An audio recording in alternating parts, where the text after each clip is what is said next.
आदाब दोस्तों, मैं सनम एजाज और इस वक्त हम सियासत पर ही बात करेंगे क्योंकि बड़े दिनों बाद कश्मीर की सियासत में कोई हलचल दिखाई दी है।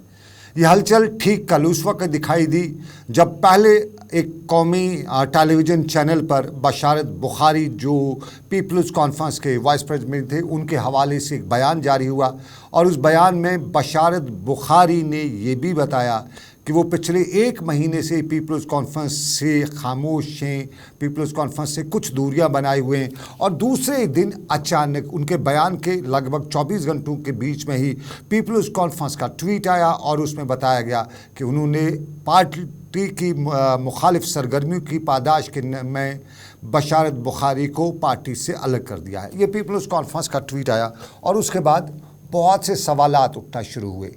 जम्मू कश्मीर में सियासी उथल पुथल पिछले साल तो थी नहीं, उससे पिछले साल भी थी नहीं, यूँ कहें लगभग 5 साल से कोई बड़ी सियासी उथल पुथल अगर ना सही लेकिन जोड़ तोड़ का था। और कभी जो पीडीपी के बड़े लीडर थे उनके तोड़ फोड़ हुई थी, उसके बाद अपनी पार्टी वजूद में आई, फिर गुलाम नबी आज़ाद की पार्टी आई और अब क्या कोई नई पार्टी बन रही है जो ये सब कुछ हो रहा है। बहुत से लोग अलग अलग तरीके से रायजनी कर रहे हैं, सियासी जमातें इस पर अलग अलग तरह से तबसरे भी कर रही और जो बड़ी सियासी जमातें हैं यहाँ पे नेशनल कॉन्फ्रेंस और पीडीपी, ये दोनों जमातें इस सारे माहौल को, ये सारे रद्दअमल को उतना वेटेज ही नहीं देते हैं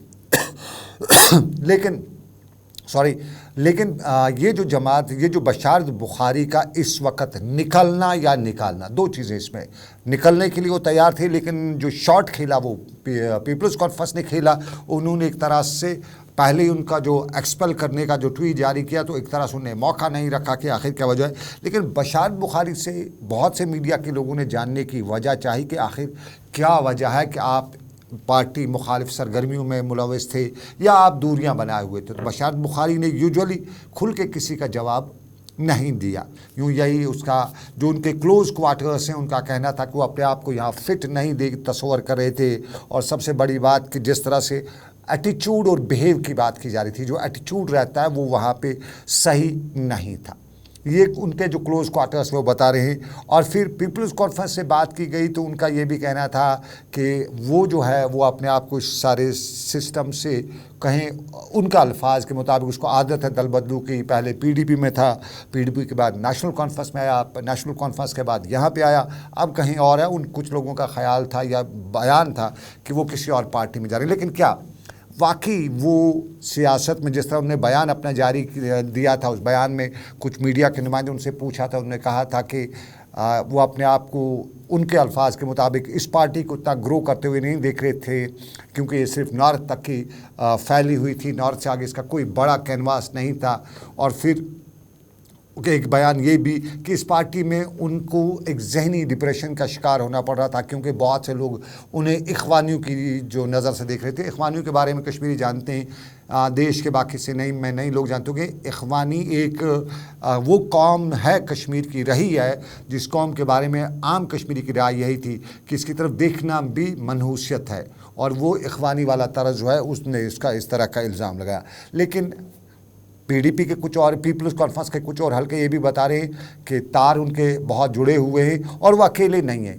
कुछ पीपल्स कॉन्फ्रेंस के हल्के बता रहे हैं कि अब ये एक और भी है जो उनके दोस्त थे तो उनके दोस्त भी जा रहे हैं। ये दोस्त कौन कौन है, बहुत से नाम आ रहे हैं और इस सारे के बीच में पीडीपी के हल्कों में बड़ा जश्न है।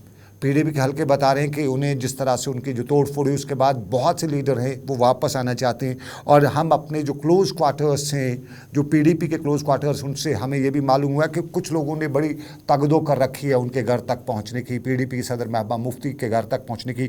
और पिछले दिनों एक वाक़या का जो हमने देखा भी कि एक बड़ा जो लीडर रहा है पीडीपी का, उसके बच्चे और उनकी वाइफ खुद महबूबा मुफ्ती से मिलने आई हुई थी और दूसरी भी एक और लीडर की बहन भी वहाँ पे थी जिनको हमने देखा था।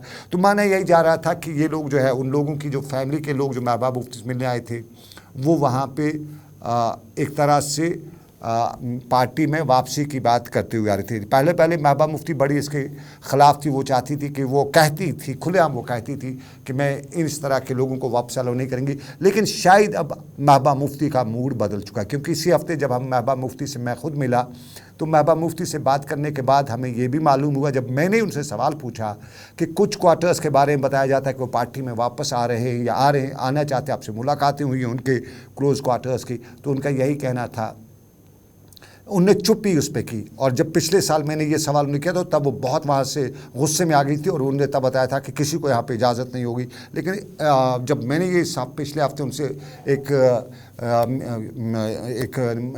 जगह पे ये सवाल उनसे किया तो उन्होंने उस पर इसका जवाब नहीं दिया। तो कुल मिला के कुछ तो है जिसकी पर्दादारी है, क्योंकि एक लीडर के बारे में हमने जब उनसे बात की तो उन्होंने कहा उनकी तमन्ना थी कि वो आ जाते तो अच्छी बात थी, वो उनकी पार्टी से अलग हो चुके हैं और उस सवाल से उन्होंने बताया कि उनको बड़ी मजबूरियां थी। और कुछ और लीडर्स के बारे में भी, अब क्या बशारत बुखारी कहाँ जा रहे हैं, बहुत बड़ा सवाल है। मैंने उनके क्लोज़ क्वार्टर से पूछा तो उनका यही कहना था कि फ़िलहाल वो खामोश रहेंगे, फ़िलहाल कोई पॉलिटिकल एक्टिविटी नहीं दिखाएंगे, 1-2 महीने खामोश रहने के बाद वो।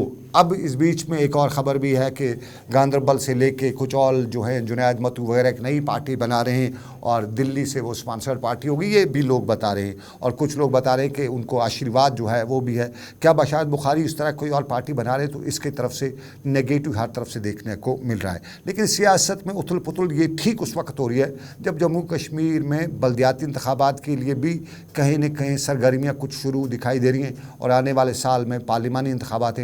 इसम्बली इंतखाबात से फ़िलहाल लोग कहते हैं कि हमें तौबाही करनी पड़ेगी, लेकिन पार्लिमानी इंतखाबात हैं। और फिर PDP का साउथ कश्मीर जो है बड़ा स्ट्रॉन्ग है, तो PDP माना जा रहा है कि वहाँ पर उस तरह कोई परेशानी नहीं है। सेंट्रल कश्मीर में नेशनल कॉन्फ्रेंस बड़ा स्ट्रॉन्ग है, तो ये भी माना जाता है। नॉर्थ कश्मीर में नेशनल कॉन्फ्रेंस के लिए कोई इतना बड़ा फेस है ना, PDP का कोई फेस है जो अवाम में अपने आप को एडजस्ट कर सके या जिनको अवाम एक्सेप्ट कर सके। तो ये जो सारी इस वक्त गेम प्लानिंग है, ये माना जा रहा है कि पार्लिमानी इंतखाबात के लिए और फेसेस की तलाश की जा रही है। और उन फेसेस में कौन जो है नेशनल कॉन्फ्रेंस का फेस होता है, कौन PDP का फेस होता है, ये दो बड़ी बातें। और पीपल्स कॉन्फ्रेंस से जिस तरह से हमें क्लोज़ क्वार्टर से ख़बरें मालूम हैं या हमें बताया गया है कि ख़ुद सजाद गनी लोन जो होंगे वो पीपल्स कॉन्फ्रेंस के वहाँ से कैंडिडेट होंगे। और फिर कुछ लोग जो हैं जो अभी इंजीनियरशिप जेल में है, वो अगर वो रिलीज़ हो जाते तो उनका बड़ा इम्पैक्ट रहेगा। और कुछ और लोग भी अगर इस सारे सियासी मैदान में खड़ा हो जाते हैं तो कुछ हलचल दिखाई देगी। लेकिन फ़िलहाल बशारत बुखारी का पीपल्स कॉन्फ्रेंस से अलग होना या पीपल्स कॉन्फ्रेंस से उनको बाहर निकालना, जो भी आप इसको नाम दें, ये सब चीज़ें जो है आने वाली सियासत के हवाले से बड़ी पेशखीमा हैं। तो फ़िलहाल अभी के इस लाइव अपडेट से इतना ही। दीजिए इजाज़त, रखिए अपना ख्याल, अल्लाह हाफिज़।